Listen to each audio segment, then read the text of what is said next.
Hello, everybody, and thank you for tuning in to the Liberty Report. With us today is Daniel McAdams, our co-host. Happy Wednesday, Dr. Paul. How are you today? I'm doing fine and dandy. Did you get your trash out? Oh, I don't know. I burned it. Don't say that. It was cold this morning. Yeah, that was true. But I can remember the days when I was, when Pittsburgh was a dirty city. They were making all that steel to fight the world, and soot was in the air up until noontime, and then every time I had to fire up the furnace when winter came, today I turned the switch up a little bit. Did you? And we had to go down and shovel the coal into our furnace. But it was a good heater. So, anyway, want to talk about a little bit about Ukraine and all the lobbying going on, all the money spent, and how's it fitting into the election? And we want to know about how Zelensky's responding to this, because if the people lose interest in it, the people who paying the bills, that is the American citizen, if they lose interest in thinking we should be more concerned about home issues, Zelensky's not going to have enough to do. I mean, he's a high-paid lobbyist, because I think he probably takes a little bit on living expenses, and he's been pretty successful. I doubt if we went there and tried to lobby for $67 billion, we wouldn't do so well. That's what we need for the show. The only way they could do is maybe, they either cancel us or give us money to just be quiet. But anyway, it's a big thing in the news, and it's in some ways, although not way out on the table, I think it's playing a role in what's going on in the campaign here, which represents the two issues, moral bankruptcy and financial bankruptcies, and that's why the people are restless in a political philosophy that's been prevailing in our government here for the last several years. It is a time that we live in that I think the prognosticators aren't going to be real good at knowing exactly what will come out, and that's good. That's good, because that means the people. That might mean that the people who are switching their votes, they can't quite make a broadcast on it. They might not answer the polling questions, and it messes up their polling. But anyway, Zelensky has a bit of a problem if we and the rest of the world become a little lukewarm about his problems that he has over there. But, we might not express tremendous sympathy or as much sympathy for Zelensky as other people do. But I think that we should be honing in on NATO. Yeah. If NATO didn't exist, we would have never heard of Zelensky. Yeah, Let me tell you. I mean, he's our stooge. Yeah. It has nothing to do with freedom and tyranny. It has something to do with tyranny, but they're not too worried about freedom. Yeah.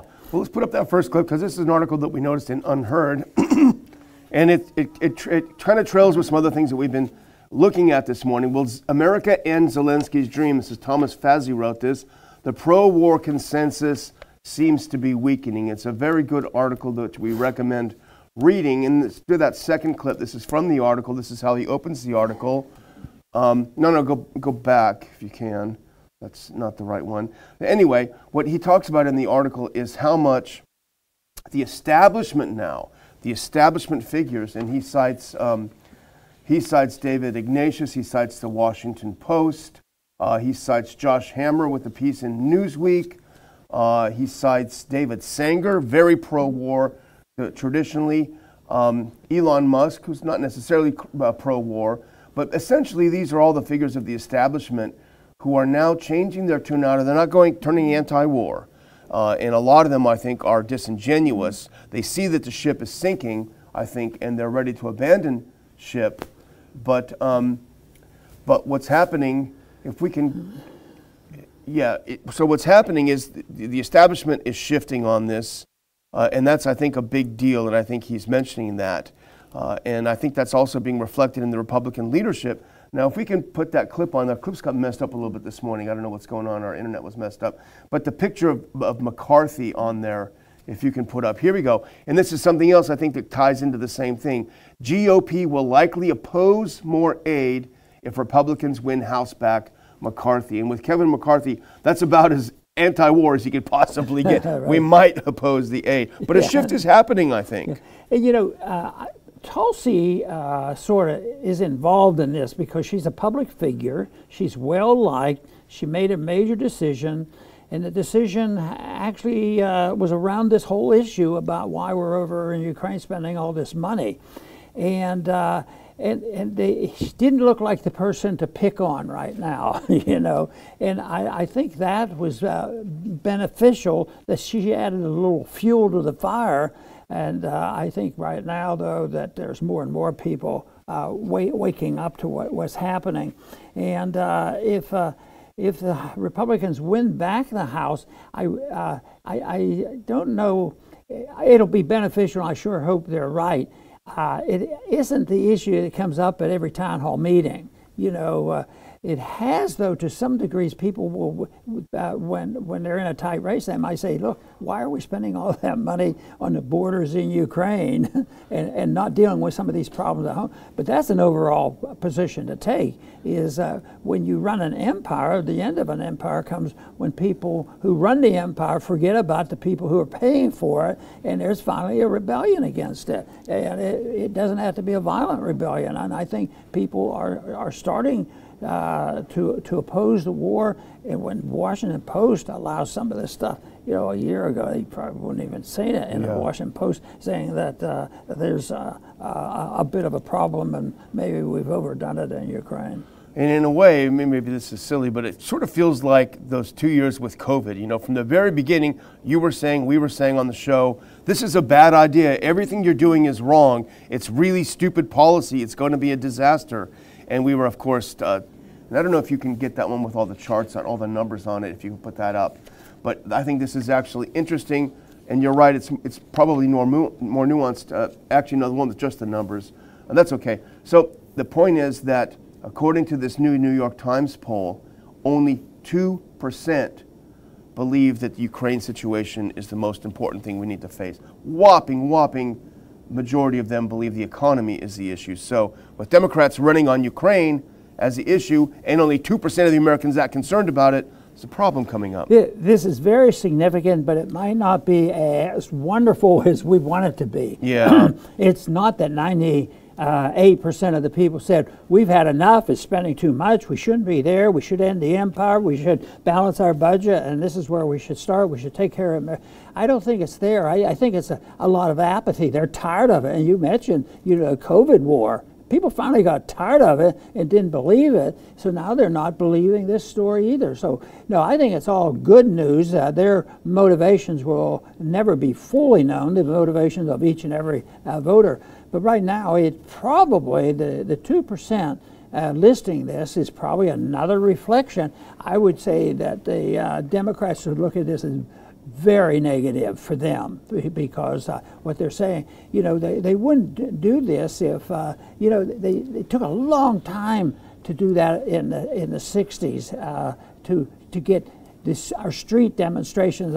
People are so apathetic with this, which is in a way good, that people still they're hearing too much about the problems we have, and they haven't even looked at the map and say, oh, I know where Ukraine is, and that pipeline, and well, I'm worried about closing on pipelines here in the United States, which is a pretty good choice.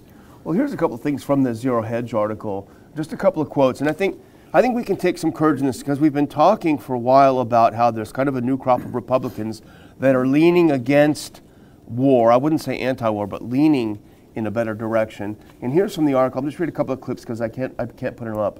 Notwithstanding GOP war hawks like Mitch McConnell, McCarthy isn't the only Republican who's publicly opposed to more Ukraine aid. This is a quote. I do think that we have to get to a point, and this is where we do disagree, we've got to stop the money spigot to Ukraine eventually, said J.D. Vance, who's running for Senate in Ohio. And then we have from the same article, meanwhile, Arizona Republican Senate nominee Blake Masters said in May that the money would be better spent securing the southern border. Quote, under Joe Biden, it's always America last, he said. Let's be clear about what this means. It means no ceasefire. It means another foreign war where we pay for everything. Many more thousands will die. There's no resolution, no end in sight. The risk, of course, is that a proxy war can escalate to an all-out nuclear war between nuclear powers. And now up in New Hampshire, Republican Senate candidate Don Bolduc said last week that more spending is not the answer. He said, quote, we must hold the administration accountable. We can't spend more money. The answer is not spending more money in Ukraine. And here's this another one. Republican Senate nominee Adam Laxalt from Nevada, son of a famous senator there, he tweeted in May that the $40 billion to Ukraine was, quote, shockingly abhorrent proposal, which is seems to be something that the new breed of Republicans are agreeing on. And then you look at the old guard, people like Adam Kinzinger, and he said, and for once he may be right, Dr. Paul, I just see a freight train coming, and that is Trump and his operation turning against aid for Ukraine. He's having a panic attack over it. Well, the rest of America increasingly is saying, wow, that's a good idea. It's popular now for the politicians to say, well, we have to balance the budget and quit the spending and do all these things. But they don't work on connecting the spending and the deficits with the grocery bills. And they're not too worried. But right now, though, this would be so easy to start whittling away. But it would be easy for us to just strike it and bring them home and stay out of these affairs. But even if you had to start modestly reducing the budget and have a net reduction, which is not on the horizon, that they could start cutting this, and we wouldn't be less safe, we'd be more safe. You know, we wouldn't have to be threatened and putting on sanctions. And here they're talking about sending more money to Taiwan and all this kind of stuff. So they're always doing this, and it's so much better. But it also offers an opportunity for it's not a compromise, but it's an in-between position. They say, you know, if they have a big budget and it's $10 billion, cut 10% of it. Yeah. You know, and take it from these places that the American people wouldn't know about, and you could start cutting that back. But of course, we could withstand the whole fact that we just changed our policy. You know, it could be like an adjustment we had in 1920 when they dealt with a depression then. If we just dealt with this pressure on the American taxpayer and the hawks to keep spending and being there and adding and never quitting, we could do it if we cut. You know, the real truth is, if we cut our aggressiveness in the budget in the military by 50% in 1 year, I bet we would survive. I bet we would survive it and probably thrive in it. Maybe we'd have a real tax reduction and we wouldn't be printing so much money. But they've been locked in on this militant foreign policy. So this good news that we're referring to, hopefully good news, will represent, you know, a change in attitude in the foreign policy. So people would say, that's right, why are we over there, you know, defending the borders of Ukraine at the same time we have a problem over here? Yeah, and this Pew poll that we mentioned, one of the interesting things is now a plurality of Republicans and leading Republicans believe that we are providing too much aid. That's 32 up from 9% in March, and that's very, very significant. You know, Dr. Paul, you know, it used to be once the idea that this domino theory, it was so discredited, the idea if we don't fight in Vietnam, we're all going to just turn commie. That was so discredited, it was a laughing stock. But now we have to revisit it. And of course, the left was very good back then in ridiculing the idea that there was a domino theory, but now they're embracing. If we let Putin take the eastern part of Ukraine, he's going to take New York next week. And it's this absurd.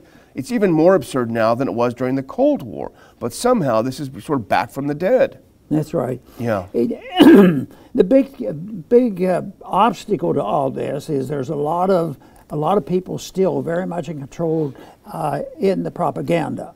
You know, the politicians who are still there that are the hawks, and those friends that used to be your neighbors, the military-industrial complex, you knew where they lived, and they lived well. But they're the ones who know the system pretty well, and they sort of escape. In many ways, most of the time they escape the inside battles become Republican and Democrats. They're not partisan people. They're money people, and they're weapons people. And so that is going to be there, but it should be addressed. It will eventually be addressed when the big bankruptcy is hit, and we're moving in that direction and waking up some people.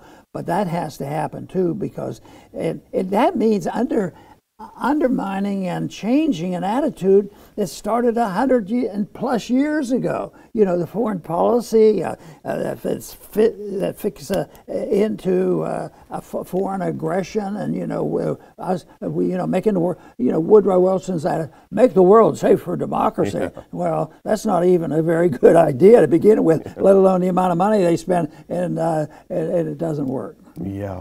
Well, I want to take a second to thank Brewster McBrewster and Gypsy Magic for chipping in on our Rumble rants.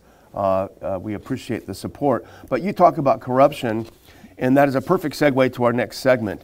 And I don't know if we can even do this. I hesitate to even say, but if you can find the picture of General Jones and put that clip up, his mug is right there in the front. If you can sift through there to find that, because this is something that's come out. It's a Washington Post investigation that Common Dreams wrote about. We noticed it on Zero Hedge. Defying Pentagon secrecy, report exposes retired U.S. generals on the payroll. And it's not just generals. If you can back up one, and this is from the article, in total, the Post found that more than 500 retired U.S. military personnel, including scores of generals and admirals, have taken lucrative jobs since 2014 working for foreign governments such as Saudi Arabia, Libya, Turkey, and Kuwait, mostly with the official approval of the U.S. military. So what's happening is that they are retiring with a huge pension, a pension that we could only dream about, and they're going on and doubling down and hiring on with Saudi Arabia secretly to double, triple, or quadruple their salary. What are they doing there? That's a good question. This used to not occur. It was not legal. Then they made it legal, but you had to get permission, and that's just a rubber stamp, and they get their permission. And then after they got permission to do it, then they insisted it be secret. So it was held secret. Nobody was allowed to know who was in which country.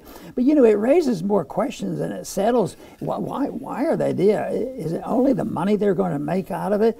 But it looks like, I just really believe, this might be risky. I really believe that these people don't go over there, and they talk about secrecy. I believe the CIA knows exactly who goes over there, and it's either putting information there or gathering information. So it's such a terrible way to run foreign policy. But it's involved there. But it's just an extension. We were. Inviting people to think that maybe we're moving a little bit away from, sending all this money to Ukraine. But this is just the extension that not many people think about of the military-industrial complex.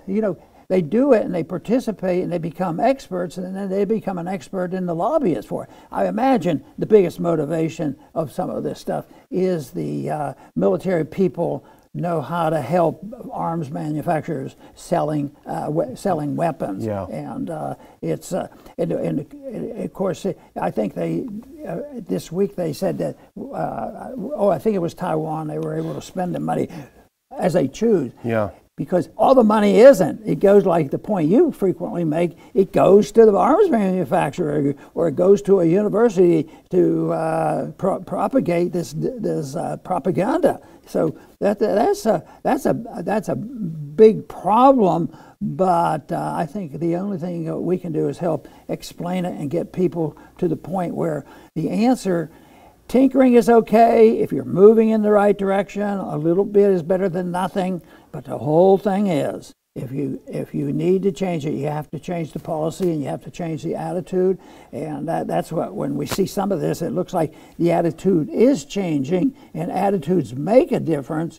And the point I frequently have made is when the attitude started changing with COVID, things softened up for the American people, and yet we still know, like yesterday we talked about, the more they're still planning on more vaccines for little kids. So it's an endless fight. There's always going to be people out there that are anti-liberty, and they're going to be pro-nihilistic, that you can't know the truth anyway. So we could do whatever we want.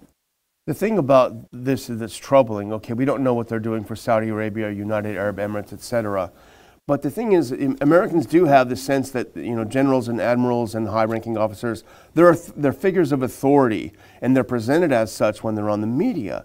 So the question I would have is, how many of these generals who are literally being paid hundreds of thousands of dollars by Saudi Arabia or another country such as that will go on to television as authority figures, as military experts, and not reveal when they comment on some of these things that they're actually being paid to do it. Now we see a lot of General Keane. He's on Fox News all the time. He's their expert. He's the most pro-war, war-blustering fool there is out there.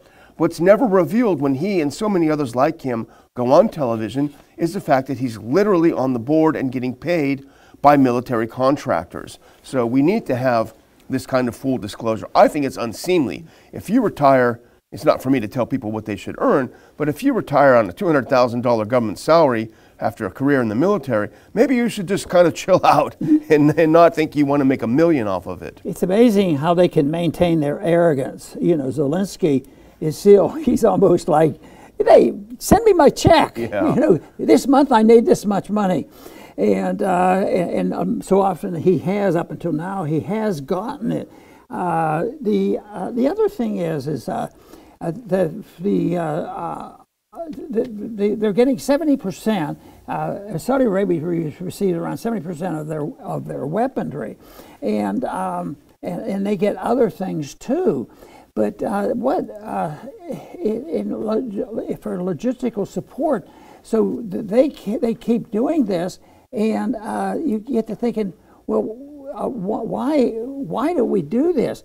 Okay, a lot of people are mad at Saudi Arabia. They're getting to be our enemies. They're talking to the Russians, and yet even in the 70s they boycotted oil and helped create, exacerbated the problems we have. And right now they're doing this and threatening to do this, and like their attitude, well, we don't care about you.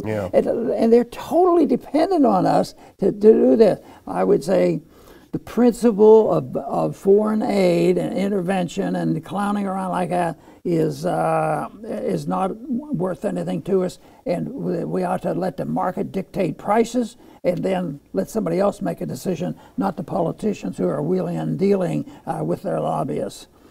And speaking of sending money overseas, if we can load up that one, Senate looks to give Taiwan $10 billion in military aid. This is from antiwar.com. Also, I think it was on Zero Hedge. Dave DeCamp wrote this. The Senate's version of the 2023 National Defense Authorization Act will include $10 billion in military aid for Taiwan. And I think, unfortunately, Dr. Paul, this is the downside for a lot of Republicans who might be with us on Ukraine about not spending money on this dangerous thing. They say, yeah, we should be spending it against China. Not all of them, and hopefully none of the ones we read feel that way. But there is that sense. But we can put on the one right after that, and this is from the article, and it says everything you need to know about Washington, how they view our money. The $10 billion that we're sending to Taiwan is a massive increase from the $4.5 billion initially proposed by Senator Menendez and Lindsey Graham. So the two biggest hawks in the Senate, Graham and Menendez, they wanted to give $4.5 billion, and the rest of the Senate said, are you kidding? They need $10 billion to buy weapons, just provoking China. Well, Lindsey Graham is a Republican, so he'll protect the Constitution and Republican spending, and the Republican, want a balanced budget. So he's going to protect the interests of the conservatives, I'm sure. But he's not bashful about it, and unfortunately, there's no. When it comes to these issues, there's no difference, and that's why it marches on. But that doesn't mean that we are going to back off and say, well, we've lost the fight, because unfortunately we win We win, even if it continues the way it is, we still win because it ends in a way that's much more disastrous because it ends with a bankruptcy, which means runaway inflation, and the debt gets wiped out. Debt has to be wiped out, and it's happening all the time. You know, the president just the other day, wiped out all student debt. Yeah. No problem at all. So. The debt will be wiped out, and it will be difficult to do this, and yet on the long run we win the fight. But then it becomes very dangerous because they've been undermining our liberties continuously in the last few years, and they continue to do that. And if you go to the point where there's violence and a breakdown of law and we've already had a breakdown of law and order, what is going to replace it? That is a big question too. So I think the goal and the move toward and the understanding of moving toward peace and prosperity, it's not complicated. Yeah. It's about one or two rules you follow. Mind your own business and don't steal or hurt people. Yeah. And the world would be better off. A lot better off. Well, I'm going to close out, and I do apologize to our viewers for mixing up the clips. We had an internet thing, and it juggled them all around. It would have been interesting to do them in the order we had them. It would have been insane. But put up that last one again, just as a reminder for our conference on November 5th. It's coming up very fast, Dr. Paul. At this point in the wait, I always get nervous. I'm not ready for this. I'm not ready for this. But we're looking forward to welcoming all of our friends down here at Lake Jackson. It's been a nice day today. I think we're going to have nice weather then. So get your tickets. Go to ronpaulinstitute.org. You'll see this ugly picture, I have to say, but this is an ugly idea, the idea of suppressing speech, cancel culture and the war on speech. Get your tickets and come see us. And Dr. Paul, we're going to do our best to maybe go on Locals tomorrow and have a little chat. So hang tight. We'll announce it tomorrow if we get everything worked out. But thanks so much for watching the show. We appreciate it. And I, too, want to thank our viewers for tuning in and thank you for your support. I want to close with a real brief comment because in spite of our effort to come up with a positive analysis of what's happening with Ukraine, we know exactly what's really happening and we have to be cautious, but we still have to know what our goal is because you can't move toward the goal if you don't know where it is. And we want to help making sure people know that goal. But there's news today that shows that when we get closer to home, it gets probably a little more difficult dealing with this. And sometimes they ignore the things that they really should. They ignore our borders. But the U.S. and Canada now wants to send armored vehicles to Haiti because they're having internal problems there. And I'm sure there's lots of reason to be sympathetic. We know people who act as missionaries. They go to Haiti and try their best to help out. And yet the problems continue. But to just send more military aid there is not the answer. We need more ideas sent there on why people are poor and in poverty all this time. But so at the one time we may be backing off, and then I got to thinking about Haiti. I wonder when the very first time was that we did get involved on the internal affairs of Haiti. It's probably been around a long time. It's not a threat to us in a way directly, but it still was a threat in principle that it participates in a policy that doesn't make much sense. I want to thank everybody for tuning in today to the Liberty Report. Please come back soon.